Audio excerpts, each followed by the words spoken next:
Four beers in. Woo-hoo. Hello and welcome to Four Beers In, wherever you may be. You've got myself, Dan, here. Rob across. Hey, mate. How you doing? Good, good. Joe on the left. Hello, hello, hello. And we have the amazing Chelsea and Liz from the Body by Beer podcast. Yeah, yo. Welcome. Hello. What is the time over there for you? I'm 10 a.m. It's 11 a.m. where I am. 11 a.m. Oh, well, that's How about good. you? Oh, that would On a make more Tuesday. sense. That would make more sense. Tuesdays. Yeah. Yeah. We are. We had a few miscommunications early on, didn't we? Well, I'll let maybe Dan can Danny, do you explain want that. to explain what happened as we turned up to the studio today? About 4 hours ago. I kind of said yes, that time will work, but without adding the hours to the time. yeah. And we got here and we were ready to go. And then we realised that they were probably still asleep Yeah. at that time, being that we're 12 hours difference. You thought 8 hours. Yeah. I it's missed a couple of hours off. it's just gone midnight here. So that's still early. It's all right. Yeah, but Brutal. we're good though. We're good. We We're feel. excited to be here. Thanks for being patient with us. Oh, Technology no is hard. worries. No worries. Thank you. I mean, I remember seeing you ladies for the first time on the socials doing Body by Beer, and you've just from what I've seen, just got bigger and just exploded, and your knowledge around beer and the breweries where you are and around the world is just amazing. I mean, and I suppose what I always wondered is, how did that start? What, because we can all have a passion or, an interest in something, but how did you two get together and go, okay, let's do a podcast on this? Or were you doing something similar before? I think we were just drinking.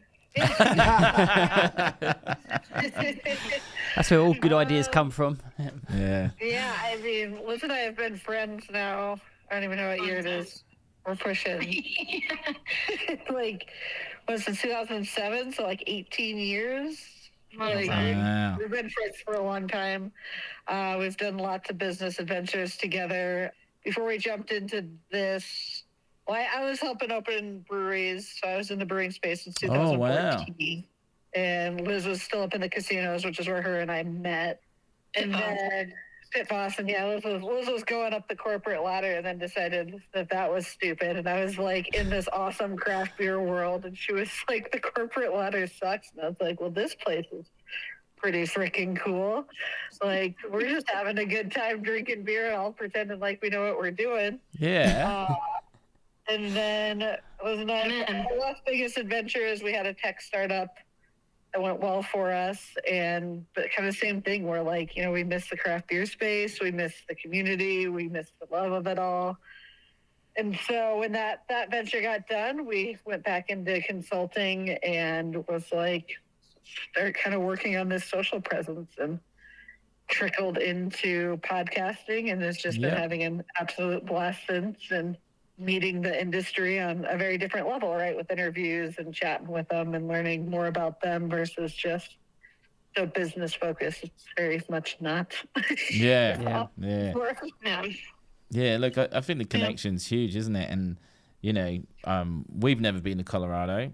Not yet. Not yet.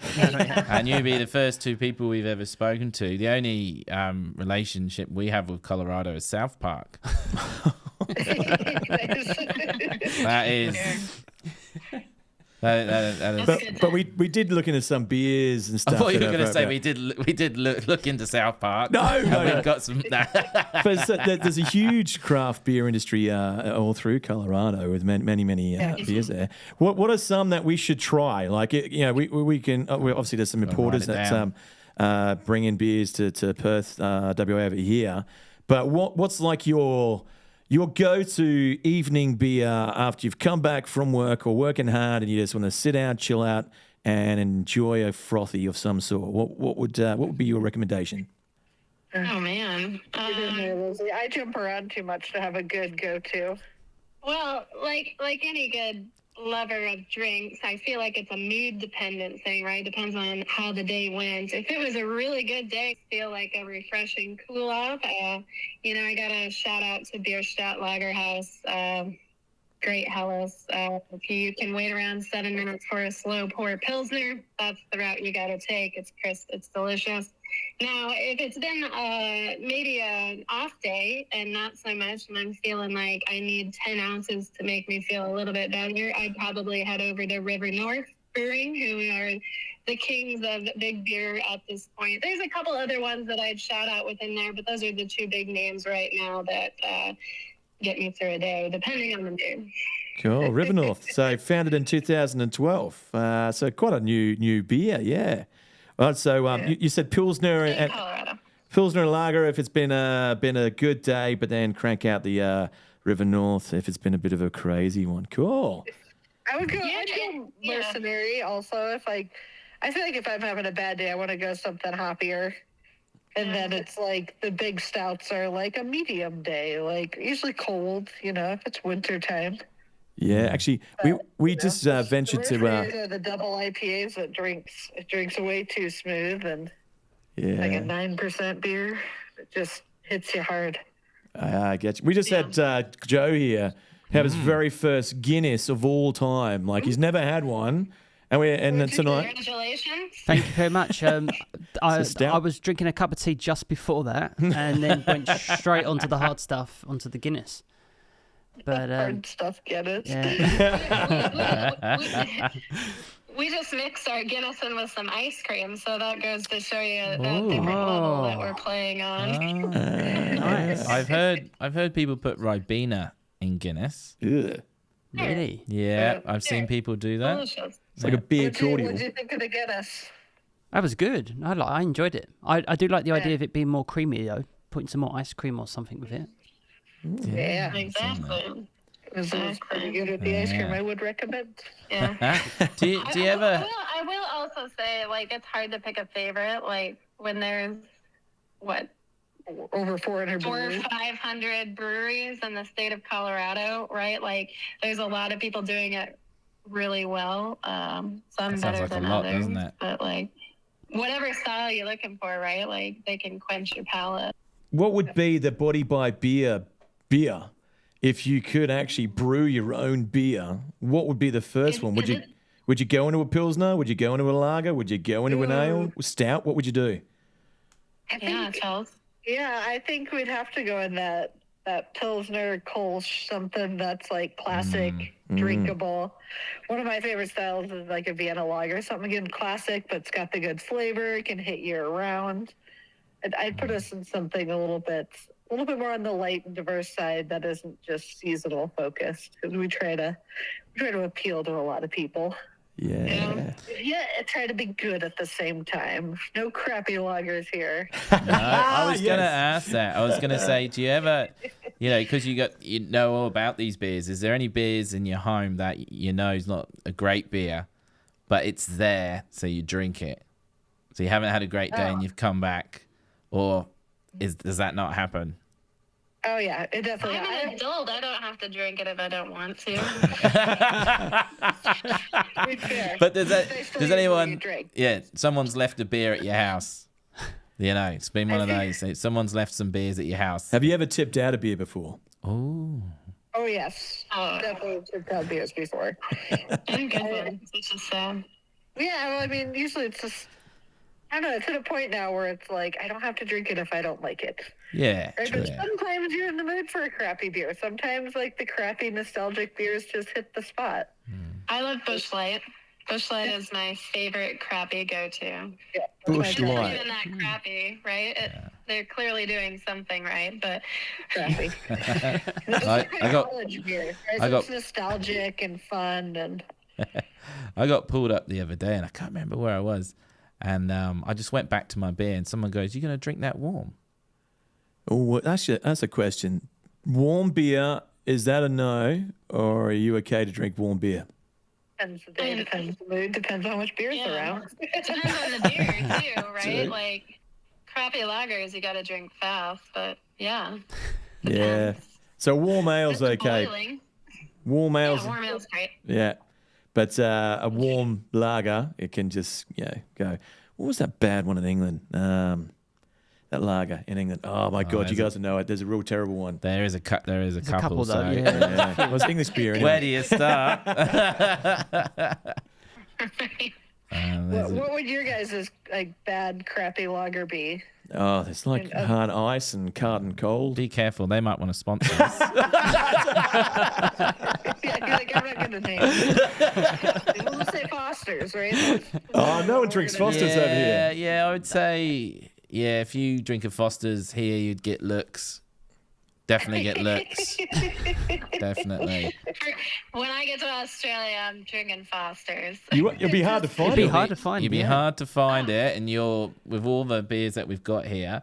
And Rob had a great stat. Is it a stat or it's a fact, isn't it? That WA have leading craft beers. So in Australia, we're the leaders of craft beer for Australia. So you guys have got 400 odd in Colorado. We don't have 400 in Western Australia. How many do we have? 12. So no, was it 12? No, it was like 40. It was over 40. But in the southwest, if you ever do make it to Western Australia, the southwest of Western Australia, there is a ton of local breweries down that way. And definitely worth a check out if you are coming over to Australia side. Obviously, East Coast has tons of craft beers as well. Not as many as here, though. No, not as many. Fact. Yep. So we're always leaders of craft beer in Australia. Which is pretty amazing. Awesome. Yeah. So- It is a bucket list. It's like a tentative. It's like a 5-year trip goal for hubby and I. We have a place called the Beer She was Farm. not turned down jumping on a trip and teaming up on that. That would be awesome. Yeah, I have heard about that, Rob. Yeah, the Beer Farm Beer down Farm, south yeah. does some good IPLs, XBAs. Definitely worth a check out there. And then there's a new one that's called Rocky Ridge that is having lots of bands going through and touring and playing through there. So definitely two to check out. Cool. What is like the common? Do you guys have like a beer style? Like Colorado's pretty like IPA heavy. Like there's lots of XPA, variety, but you say would it be the XPA or like what's the like So most common style or kind of you're known for? So at the moment, there seems to be like a big push for ales. IPAs are pretty up there at the moment, but a lot of people are going for the sour beers at the moment. Yeah. And I think it's just gone through, like, because summertime, you want something that's a little bit different, a little bit more refreshing. And so they've come through a lot of the sours. And so I know the Beer Farm does a really, really good Saison, which is pretty cool. Yeah, so I'd say it kind of changes. We're just starting to go into a little bit of a cooler weather. And so I think the ales are starting to come back a little bit with the crew that seems to be sort of heading out these days. So there's a East Coast brewery that's called James Squire, and that's pretty sort of popular as like a easy kind of ale to drink that's everywhere. And so they do the lashes and other things like that. Lashes, yeah. But so the sour beers at the moment is kind of where it's really at. You into your sour beers over there? What's a good Colorado sour beer that each of us should go check out? Yeah, I'd say Wild Provisions or Casey Brewing would be the two for sure that I would hit up. Cool. All right. So Wild Provisions. They both do incredible sours, and I believe both of them do fermented sours, and you can go back and do cool tours. The Casey one was really fun. They were only open like once a month for bottle releases and tours, and then they ended up opening a second tap room. But their original one, I think, still does that like once a month, way up in the mountains. So it's just like this gorgeous facility, and you're up in the mountains next to a creek, and you do this cool tour, and they just like pop like a ton of bottles as you're walking through this tour, and you just drink the whole time and have a good time. Sounds like heaven. We've got drive-throughs though.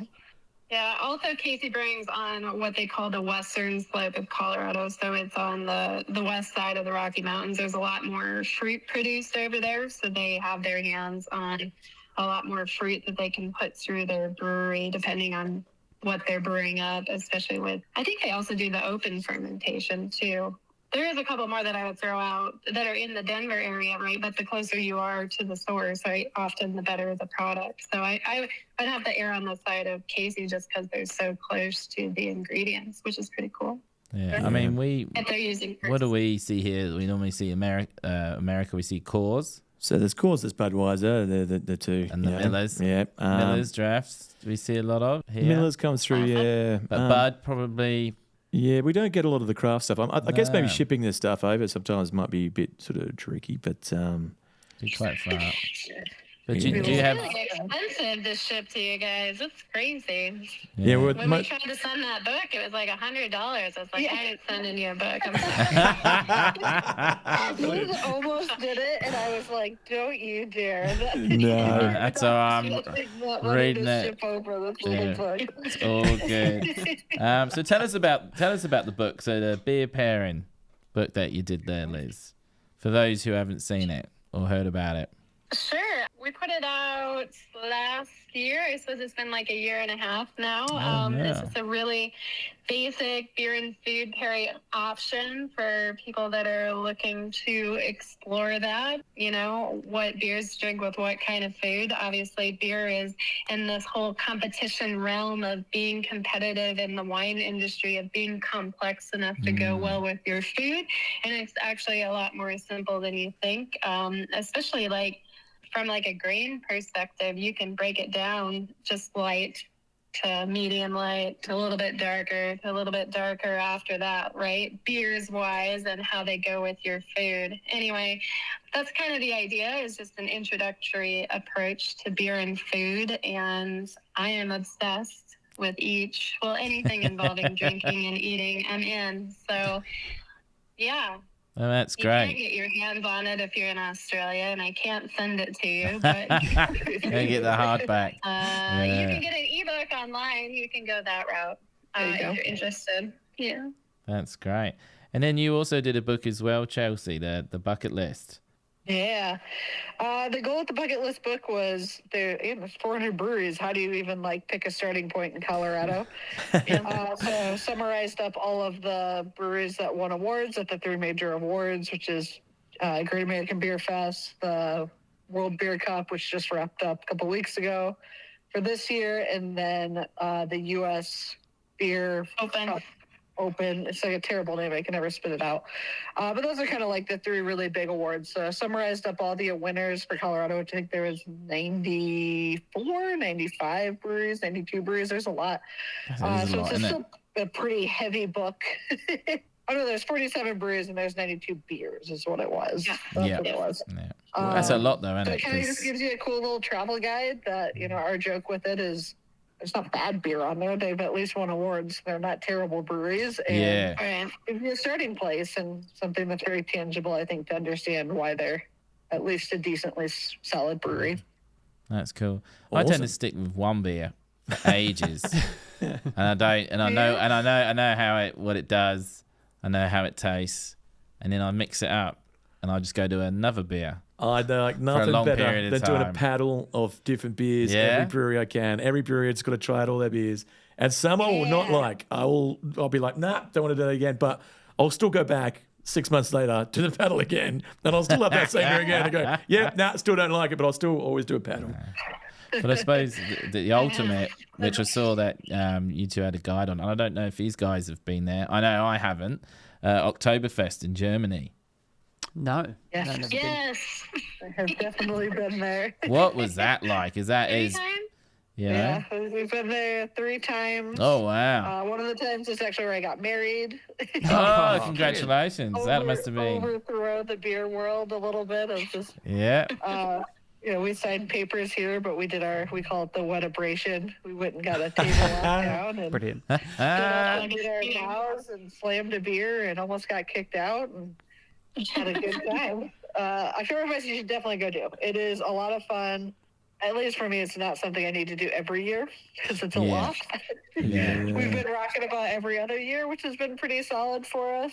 It'll probably go a little bit past that. My little one there, after the every other, so she would have been 1 when we went. So she's had an okay. Oktoberfest under her belt too. Falling behind brilliant. here. Yeah. Hey, I wonder if we might get sponsored. Yeah. We need to go. we'll Yeah. go. We'll need to make go. it happen. 4 beers in, we'll get to Oktoberfest. Yeah, we'll head to Oktoberfest. Yeah. Let them know. Is it full? Because it's not just one day, is it? It's like 2 That's weeks. 2 weeks. Yeah. Yeah.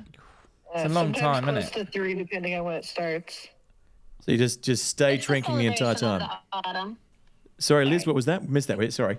Oh, it lasts so long because it's like the celebration of the autumn, right? Similar to what you're in now. So like it's this transition of celebrating the harvest and the darker beers coming out, right? The Märzen has been lagering for the last 6 months, so let's break it out when we're pulling all the pumpkins out of the ground. The food is incredible, right? Like everything is super fresh, and then if you go way back, right, it's about somebody's wedding. But that's for their history. That sounds like a brilliant wedding to me, I reckon. I reckon. Right? Like, yeah. I think there's so much fun, like, and everybody's all about it. Like, you get all dressed up, and you drink these giant steins of beer, right? Like, a lot of people, I mean, yeah, like a lot of people are really drunk, but not everybody is. You know what I mean? And it's just these giant tables of eating and drinking and laughing and sharing, and then of course the later you go into the night, like it gets rowdy, but then you can walk outside and it's like a giant carnival. And I heard this. Ferris wheels. The huge carnival, lots of stuff to do. They've been very proactive on NAs for quite a while, so we actually have a friend that does go every year, and he alternates. So he'll do like an actual beer than an NA, so he can just hang longer. Yeah. I was going to chime in that is a place that you end up drinking warm beer, because at least at the rate I drink, I can't pound steins fast enough to keep them cold. They do stuff here, like they do like a Oktoberfest at some of the breweries out here that we've gone to, and I think I've got about 3 or 4 steins sitting under my kitchen sink. Yep. Because it's one of those things you're never filling that up with milk or juice or anything. You're literally just using it for that beer. I got a question about 3 or 4 beers in. So 4 beers in, actually. Hey. I've got a video actually of that. So for in Australia, when you turn 21. Normally the go-to is that you have to have a big flask, and I've forgotten the name, just escaped me. I had it on the tip of my tongue. The yard glass. Yes, the yard glass. So or the funnel. Do you in stateside, do you have a yard glass that when you turn a particular age, you are supposed to drink that whole entire yard glass, which holds more than what's in a stein? I can't remember. I know it was like stein's about 4 beers. So it's about 7 stubbies, 375. Is it really? Yeah, it's right up there. Do you have them over in stateside? I mean, I have seen the yard beers, but usually it's for like a table to split. I feel like we're just, as far as like the US goes, we're not cool enough to have like tradition things like that. Like but we don't, right? Like we don't really have like we're such a melting pot. We don't tend to have like something that's like the whole country. This is like a flagship of what you do. Oh, we got the same. We're total melting pot. Yeah, I wish we did. It'd be cool. Well, when you come over, I've got my yard glass still. You are more than welcome to have as many yard glasses as you want. I will fill them up for you, and you can just go to town with some local craft beers. This time next week. I'm 21 again, and I'm doing it for 4 days because I'm not. Take me a week. I think we stole it actually from some other country because we're a melting pot as well. I think. I should know this. American thing. 1788, I think, was when Australia was founded. I think so. I should know that. Should fact check that. Yeah, but yeah. So yeah, we've just. I thought we stole it from somewhere. So yeah, sounds like it. I reckon. Part of the show, what we do is we do a segment called Bruce's Tips. However, we can do it Chelsea and Liz's Tips. So just 3 tips for anyone out there who's never had a craft beer. What is your tip to the best craft beer or first craft beer? Yeah, what would be your first go-to beer? Introduction, not into... Introduction. Because I always, when craft beers were knocking around, when they first come out, especially Pirate Life. Yeah, Pirate Life. Pirate Life. I see people get these cans of beer and they're more expensive than, say, a pint of beer. So maybe a pint of Stella or something like that. I never understood why people were paying more money for beer that at the time I didn't think was that special. That was a nice put, I think. But now, like, in craft beer, for me, when it first came out, it was like a novelty thing. And you'd see people drinking it because it was a bit more expensive. When now, craft beer is everywhere. Yep. Yeah. And it's not like it's a similar price, isn't it, to more commercial beers? Yeah. So yeah, what's your tips then for that? At least like when Liz and I were younger, we always called the gateway to craft beer was Fat Tire. Yeah. A lot of people, it's like kind of like a heavier amber lager out of New Belgium Brewing. It was a lot of people's, and obviously I think it became kind of the gateway just because they distributed more broadly than a lot of the craft breweries were able to do at the time. They recently have changed their recipe. I really like it personally, but not everybody does. I would say probably the new gateway is also from New Belgium, and I would say for IPAs, it's the Voodoo Ranger. Like, they've just been killing the market with it. That I would guess is probably the next stage of gateway craft beers.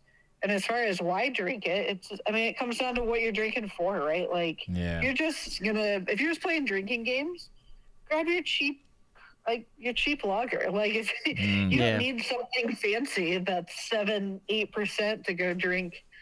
That's the other thing, isn't it? This is meant to be like, you sit back, you enjoy it, you drink a little bit slower. It's more about the experience of it versus just drinking to drink it. Yeah, and that's a good point. I mean, I have had the Voodoo Ranger.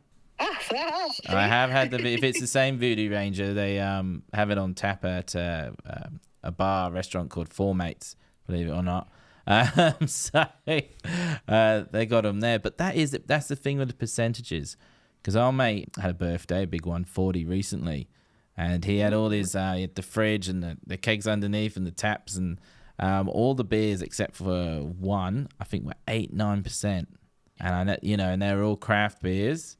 I think there was like a Mermaid one that was 3.5, which I should have just gone to the 3.5. But once you poured one beer, 8-9%.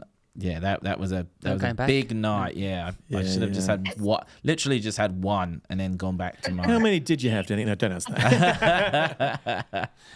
So more than matter anymore. So what about the percentages? Do you have to be careful? I gotta add on to that as a tip is to go to your brewery, right? Like, don't just go to the store and buy a can. Like, go to the closest one near. In Colorado, right, there's a brewery. What is it? There's how many in a 10 square mile radius? Or there's at least one in a 10 square mile radius. Anyway, go That's to like our McDonald's. near me. Look it up. Nearest to me. Walk in. What's the number one on tap? To your point, maybe make sure it's a lower ABV and like have that fresh draft pour, right? Like, don't just get it out of the can. Like, have it from the tap line. Hopefully it's coming out of the tanks. Maybe it's coming out of the keg. That's still closer than anything, right? Like, sit down, like, smell it, look at it, drink it. Yeah. That's what you should do. Hell yeah. Specifically, blow the bubbles out and onto the bar. Bartenders really like that. and don't naysay foam. Foam is beautiful. We love foam. Oh, see, that's the thing. So when I'm pouring. So yeah, is it too much head with the foam? Because you were just saying with the foam there, I would always have less foam. You got to have some though. You got like for some beers, you need it to make sure the perfect amount. Well, the rule is if it's over 10 cents a coin, you have to skull it. Depends on the beer. If it's a crappy lager, it probably doesn't have any head retention. Yeah, it's like inch and a half is usually pretty standard. Inch and a half. So I want to give Chelsea a tip here just real quickly, because you said about your red ales in your conversation just before when you were saying about stuff. There's a beer, maybe if you could find it over in Stateside, called Nail Brewing, and they do a fantastic red ale. And it's called Nail Brewing. NAIL. NAIL, 100% Australian owned, established since 2000, and they do a brilliant red ale. And I remember first trying red ale for the first time, and it was red ale from the Nail Brewing. And I loved it. Absolutely loved it. It's a catchy little name, too. All right. Nail Brewing. Check it out. A lot of the places around here are pretty cool that if they do have a big craft beer selection, if you recommend stuff, they'll try really hard to get it in. They do a pretty good job at the shops to kind of take everyone else's recommendation versus pretending like they know everything, which is pretty cool. Cool. And we'll try to bring stuff in, assuming other people will like it as well. So. Well, we've given you two. So Nail Brewing and also then the Beer Farm, I reckon would be two for you. Right. All right. Let's see if we can get them in the beer farm. So there we And go. then you all have to that- let us know what you think of it as well. If you could, pick us a message back. Go, yeah, that was wicked. Or, nah, that was terrible. What do you Australians know about beer? Yeah. And if all else fails, just get yourself some Swan Draft. No. That's look. That's It's, our number one it's beer a in local, our it's a local podcast. lager. It's the local, like you said here, Chelsea. If you want to drink fast and drinking games, What? maybe- I'm not playing no drinking games.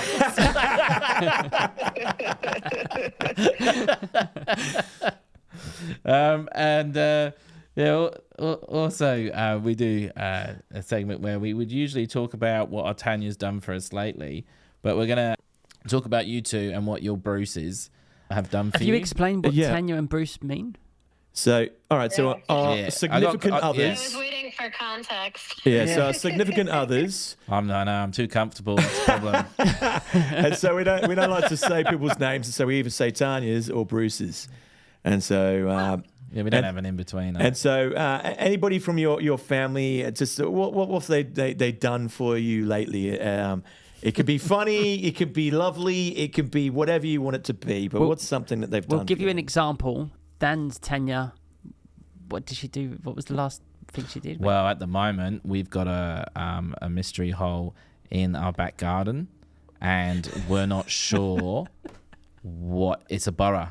Something has burrowed in our back garden, and me and our Tanya went over to have a look, and we thought we saw legs in there. So now we stepped back and went down a rabbit hole from trapdoor spiders, which Literally? aren't even in So that- WA. So you didn't mean literally fall down a rabbit hole. We just went down the metaphorical rabbit hole. Rabbit hole. And then we're looking at like rabbits, bandicoots, snakes, Quolls, quolls. crocodiles, kangaroos. Have Yeah. legs. Maybe they're So we Typical yeah. Australian thing. But That now I'm thinking, did we Funnel web, did we redback. see legs or not? So yeah, our Tanya's holding the fort at home. So just keeping the dog inside until we can get someone out to go and have a So look what's in the hole. Your Tanya's keeping the family safe. Yes. Is what she's done for you. We did Okay. have a friend of ours go over and look down the hole with a torch, and the burrow looks like it's gone left split, and isn't right. it? Yeah. Spread out. So look we really don't worried know about this, what actually. it is. Well, I am because I don't know what it is. He's not going home until they find out what it is, basically. So hopefully we'll find out, and I'll let you know, and I might even put the hole on the Insta. Okay. So that was an example of what she's doing for us lately, I guess. Gotcha. I'll go. I go. I have a Bruce and a Tanya in my life, and we were sitting around a couple days ago celebrating the day together, and good drinks, good food, all that. Another friend calls up, Bruce calls up, and they're like, "Hey, there's a fire north of you. Is everything okay?" And we're like, "What are you talking about?" And we go stumbling outside, and we're like, "There's a fire. That's a real thing. And it's very dry. Like I said, it's very hot right Yeah. now. So it's kind of nerve-wracking, right?" We're like, "Thanks for the heads up." And then we thought, you know what? Like, we should go check this out, see if we can be of any assistance, because that's what you do when you've been drinking all day is you get in the vehicle and you go check out a fire. And so Face down a fire. The Bruce drives me and my Tanya around, and we went chasing fires, and we got fairly close to it. Fire department seemed to have it under control. They didn't need our help, which is good. So they sent us on our way. But so I guess the Bruce in my life for me was touring me around the countryside and offering an interactive show, if you will. And it was fun. Excellent. Fun. Oh, Oh, weird. I awesome. feel like there's always such a mixture of so much and so little going on at the same time. I mean, we're hitting summer, so it's been very like get the yard set up and get the garden going. But I mean, I have a 2.5-year-old, and she pretty well consumes the bulk of all of our attention. And she's kind of starting to get where she's like setting up jokes. Yeah. Little pranks. And so trying to understand that it's meant to be a joke is always like a fun little spiel and then like understanding what she's saying. But probably my favorite one, and this is a little bit of an older joke, but she's been doing, is she would we got like a little fake coffee maker, and she'd grab it and she'd stir it with her spoon, and she'd be like, here, you want a bite? Because there's nothing in it, right? And you're like, oh, yeah, sure. So you take a fake bite of it, and she'd go, was it yummy? And we're like, yeah, it was great. And she'd go, it's poop. Yeah. Oh, beautiful. That's great. Right away, and you're just like, where did this even come from? Like making an aspiring comedian, we get suckered into a lot of really bad jokes and trying to support her. Oh, fantastic. Coming up, and I learned the other day at daycare, they're like just starting to like really embrace her friends, and they were like, so she is like the life of the room.